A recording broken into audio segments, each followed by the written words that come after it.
ఆ అమ్మాయిలంటే ఇంటికాడే ఉండిపోవాలి, వంట పనులే చూసుకోవాలని రూల్ ఏమీ ఉండదు సన్నమ్మగారు.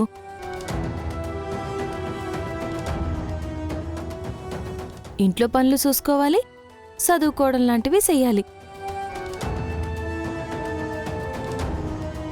పైగా ఈ కాలంలో ఆడపిల్లలు చదువుకోవడం చాలా అవసరం సన్నమ్మగారు. ఒక స్త్రీగా మీరిట్లాంటి వాటిని సమర్థించాలా? ఏ ఆడపిల్లైనా పుట్టినింట్లో ఎలా ఉంది అనేది ఎవ్వరికీ అవసరం ఉండదు. కాని మెట్టినింట్లో అడుగుపెట్టిన తర్వాత మాత్రం ఆ ఇంటి పరువు ప్రతిష్టలకి భంగం కలిగించకుండా నడుచుకోవాలి. ఇప్పుడు నువ్వు కాలేజ్కి వెళ్తే నీకు గౌరవంగా ఉంటుందేమో కాని మాకు గౌరవంగా ఉండదు. ముఖ్యంగా నా కొడుక్కి గౌరవంగా ఉండదు. ఇంట్లో ఉంటూ ఇంటి పనులు చేసుకుంటే చాలు. అత్తయ్యగారు, ఈ ఇంటి గౌరవానికి కాని పరువుకి కాని ఎట్లాంటి ఇబ్బంది కలగకుండా చూసుకునే పూచి నాది. ఇంటి పనుల్లో ఎట్లాంటి అంతరాయాలు కలగనివ్వను. కాలేజీలో మధుబాబు గౌరవానికి కూడా ఎట్లాంటి ఇబ్బంది కలగనివ్వను. ఈ ఇంటి కోడలుగా నా కర్తవ్యాన్ని నాను మరిసిపోను. మధుబాబు భార్యగా నా ధర్మాన్ని నాను మరిసిపోను. కాలేజీలో స్టూడెంట్గా కూడా నా బాధ్యతల్ని నాను మరిసిపోను. మీరేం భయపడకండి అత్తయ్య గారు. ఇంతమంది ఇన్ని రకాలుగా చెప్తున్నా బాధ్యతలు బాధంపిస్తా అని డైలాగులు చెప్తున్నా. నేను చెప్తున్నాను, నువ్వు కాలేజ్కి వెళ్ళడానికి వీల్లేదు. నా స్థానంలో మీ కూతురు ఉండుంటే ఇట్టాకి చెప్తారా అమ్మగారు?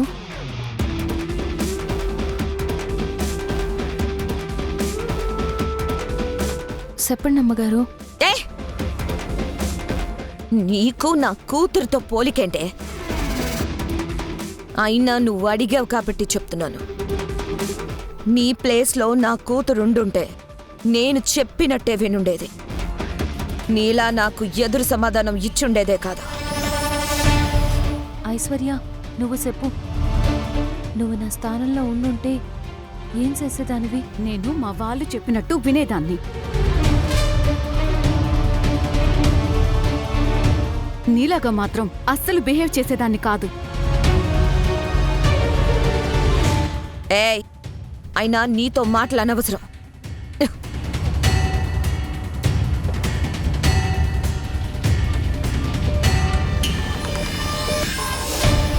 మరి ఈ అడ్మిషన్ లెటర్ లేకపోతే కాలేజ్లో అడ్మిషన్ చేసుకుంటారా? నో అత్తయ్య.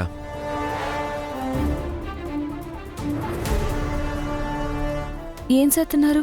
అదిట్ట ఇవ్వండి అమ్మగారు. అదిట్ట ఇవ్వండి. రేయ్, పట్టుకోండిరా దీన్ని. అమ్మగారు, ఇట్ట ఇవ్వండి. ఏం చెయ్యొద్దు. అదిట్ట ఇవ్వండి. అమ్మగారు, ఏం చెయ్యొద్దు. అమ్మగారు,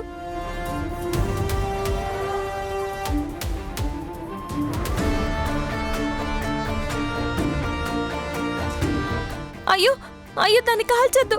మీ కాలు పట్టుకుంటానమ్మా. ఏ, ఇంకోసారి నన్ను అమ్మ అన్నావంటే ఈ పేపర్కి బదులు నిన్ను కాలుస్తా. నోరు మూసుకోనుండు. అమ్మా, అమ్మా వద్దు. అయ్యో, అమ్మా వద్దమ్మా. అమ్మగారు వద్దు.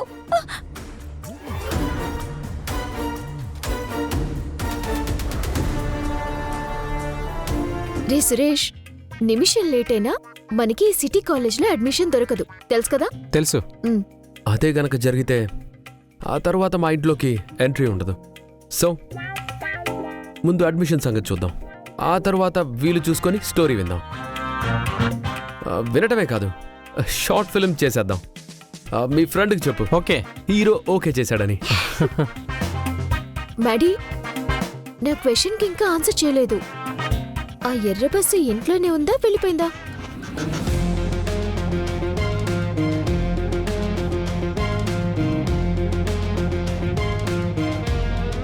మ్యాడీ అది మీ తాతయ్య కార్లో ఉంది.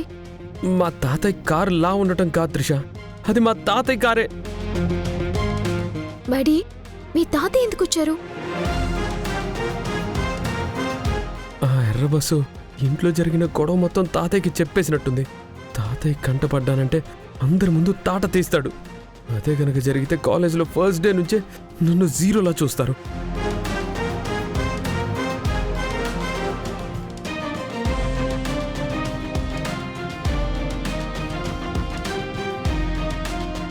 ఏమైంది మ్యాడీ? మనం దాక్కోవడం ఏంటి? ఈ ఇంట్లో ఒక ఇష్యూ జరిగింది. ఇష్యూ జరిగిందా? అవును త్రిష. ష్, ష్.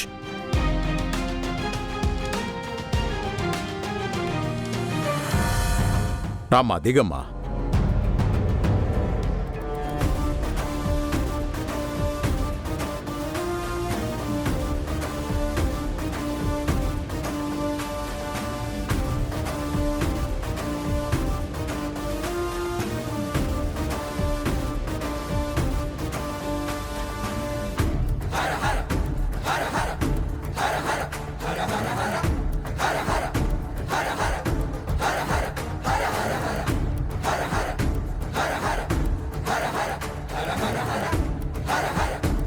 మ్యాడీ ఆ ఎర్ర బస్సు దిగిందేంటి?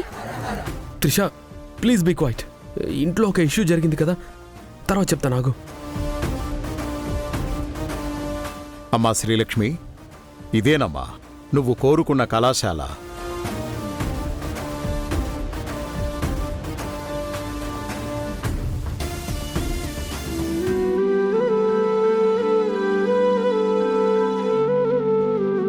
నాకు హైదరాబాద్ సిటీ కాలేజ్లో ఫ్రీ సీట్ వచ్చిందో.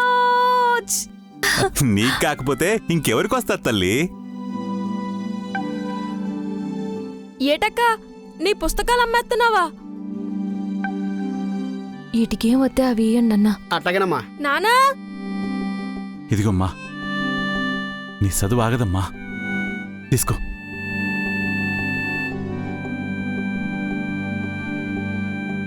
మ్యాడీ అది ఈ కాలేజ్లో చదవడం ఏంటి?